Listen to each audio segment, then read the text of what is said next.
Daniel Roth for the I-24 News Economy magazine. We've got a full show for you today. Coming up, we check in with Greece as they work to find balance with their lenders, and we go to Vietnam to see about their pesticide problems. But first, the headlines. Starting in the United States, President Obama took the stage at a gathering of governors together for their annual winter meeting.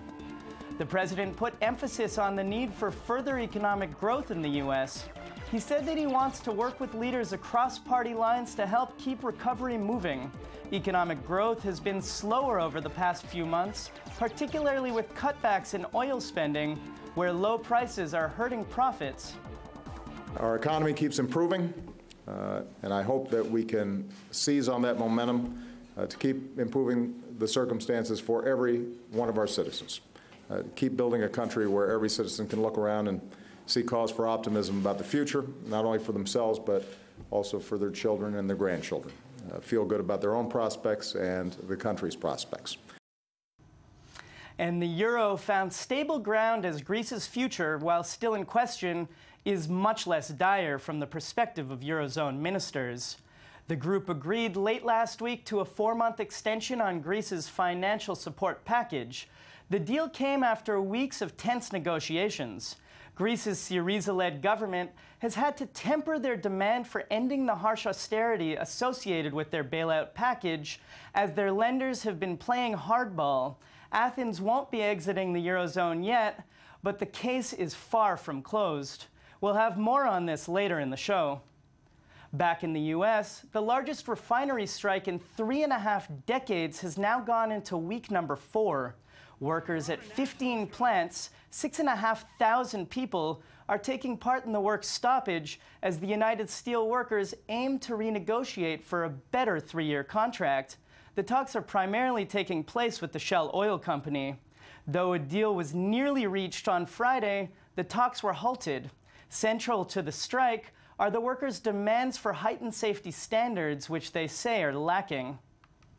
And the chief executive of Honda Motors will be stepping down in late June. After 6 years in the office, the post will be taken over by managing officer Takahiro Hachigu. The upcoming head has kept a low profile thus far, but brings global experience to the table. The news is a surprise for onlookers, despite the company having a tough year after multiple recalls of the Fit hybrid, which may have been due to pushing targets too high. 6 deaths in Honda cars have been linked to problematic airbag inflators made by Takata Corporation. In the tech world, Apple says it will spend $1.9 billion to build renewable power data centers in Europe. The 2 centers are slated to be built in Ireland and Denmark, and they will run power to everything from iTunes to Siri for European customers. According to Denmark's Trade and Development Minister, the centers will be among the largest in the world. Ireland is hoping the move will help cut unemployment to below 10% there. Earlier this month, Apple became the first company to reach a $700 billion valuation. And finally, Canadian Valiant Pharmaceutical International is acquiring gastrointestinal drug maker Salix. Valiant will pay just over $10 billion in cash. Valiant will pay also $158 per share to take on Salix's cash as well as debts. While the merger is expected to lead to $500 million in annual cost savings within half a year, Salix workers will soon find out just how many of their jobs will be lost.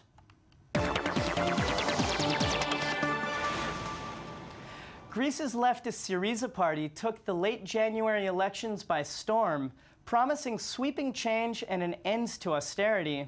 Now the government is working with their creditors to find a smooth way to take the edge off the harsh reality in the southern European country.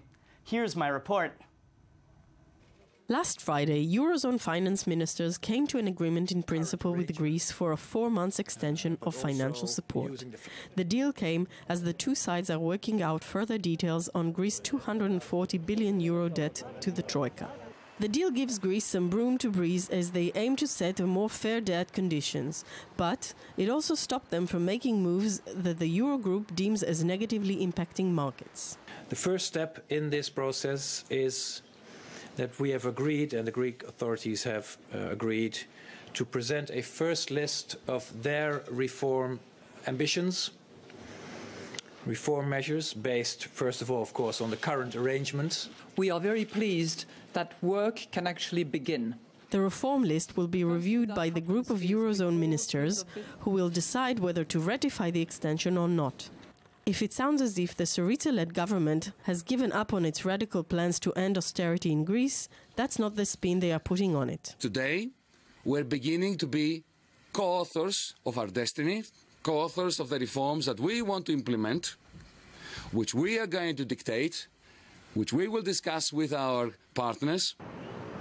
The deal pushes the Greek government to walk back promises to fully stop austerity, which began in 2010, and overhaul their bailout package. In this extension deal, oversight remains in the hands of Greece's international creditors. Reaction from Greek citizens have been mixed. This is how agreements are. Compromises, negotiations. What matters from now on is to get to work, and I believe things will go well. It is better than before anyway. We were expecting more than this, from the little that we were heard so far. I think we backed down, and now we have to see what happens next. Without the agreement, Greece might have run out of money by the end of this month and may have exited the Eurozone. Markets reacted positively, with the Dow and S&P 500 ending at record highs last week, in the wake of the news. With Israeli elections imminent, the economy is front and center.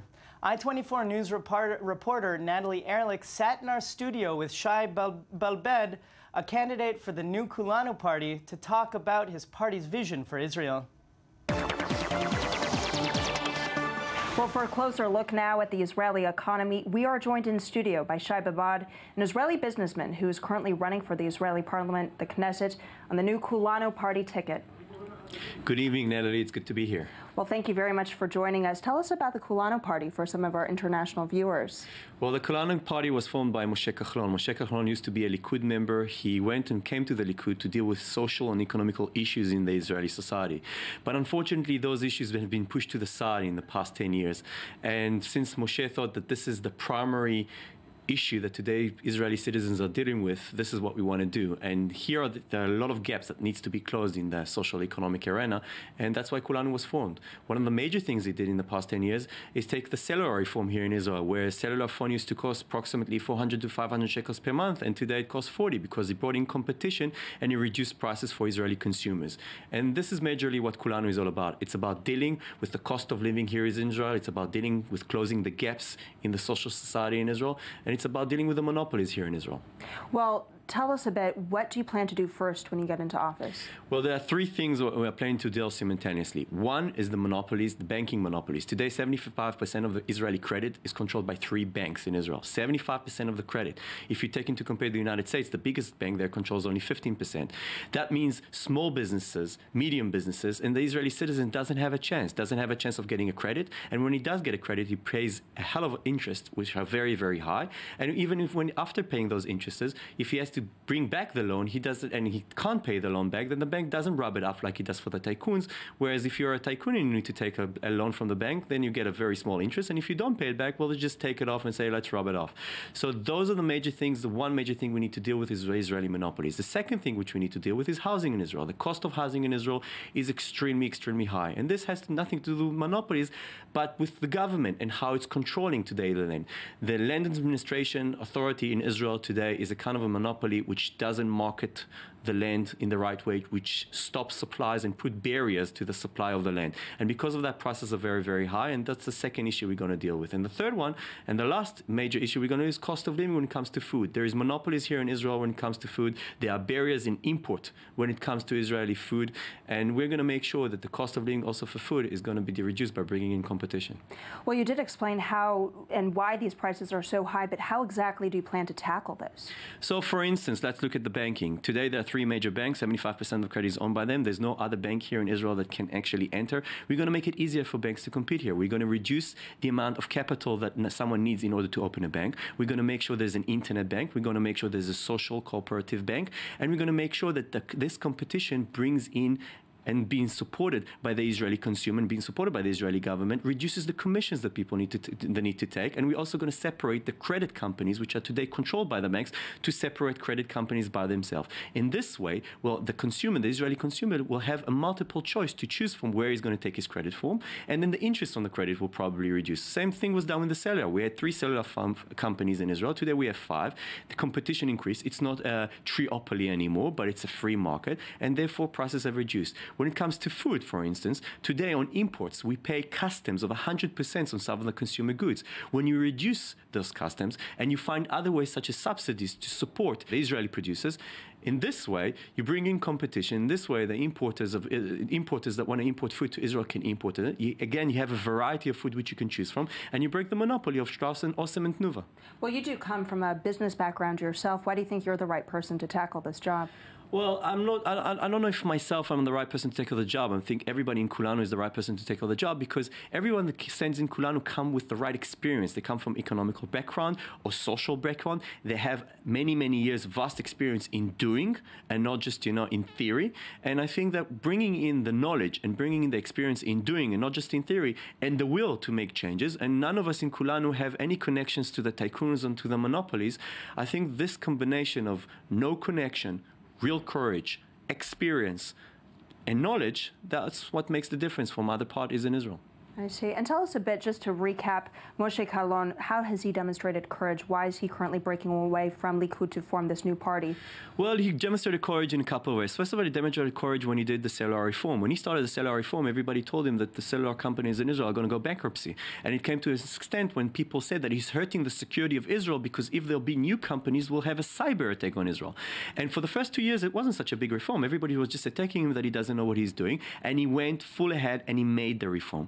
Second way he demonstrated courage is when he saw that the social, economical issues that should be tackled are not being tackled, he left the government. He left the government when he was the most popular economical minister in Israel. And he stepped out and he said, no, if you're not going to deal with the real social, economical issues here, I'm stepping out. And he was stepping up when Bibi, the prime minister, offered him to be the finance minister of Israel.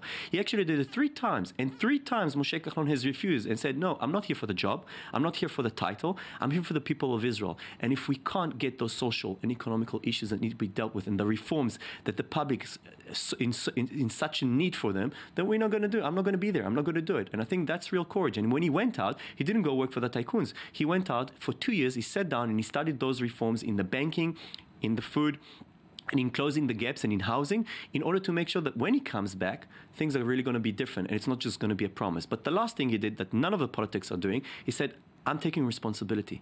I'm going to be accountable. If you look at all politicians in Israel, when they make promises and it doesn't work out, they blame each other. They blame everybody else but themselves. Nobody in Israel ever, when they make promises and they don't keep it, don't take accountability. And here's Moshe saying, you know what, I'm going to make those reforms. I promise I'm going to make them. And if I'm not going to make them, I'm accountable. Not Bibi, not Bennett, not Lapid, not anyone else. I'm accountable. Well, thank you so much for joining us, Shai Babad. We do appreciate it here at I-24 News. Everything from politics to courage.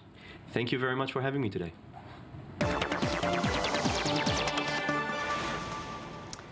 Vietnam is a major exporter of coffee, rice, and other foods, and the country is working to boost its numbers, which jumped 36% year-on-year in 2014. But dangerous pesticides could hurt those numbers and the Vietnamese economy in the process.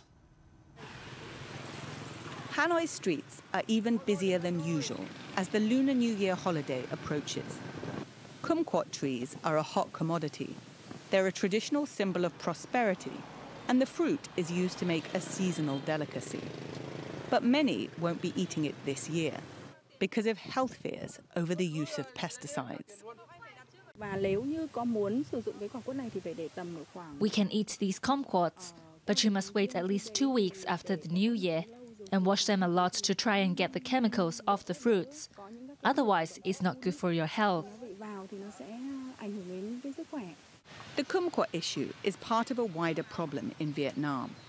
There are regular food safety scandals relating to the overuse of pesticides. It's thought that many are illegally smuggled in from neighboring China. Bu Hu Nhung grows cabbages on the outskirts of Hanoi. Like many, he isn't aware of the health concerns. I just follow the instructions on the packet. Vietnam is trying to boost its fruit and vegetable exports, but experts say the country must first clean up its act. Both farmers and consumers risk being poisoned. These chemical pesticides may also eliminate useful insects and eventually cause epidemics for the plants.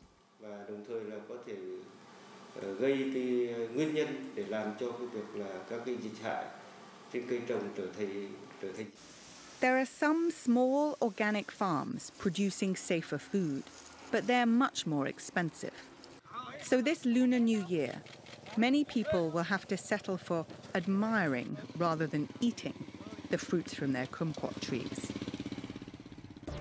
That's all for today. I'm Daniel Roth. Thanks for joining us.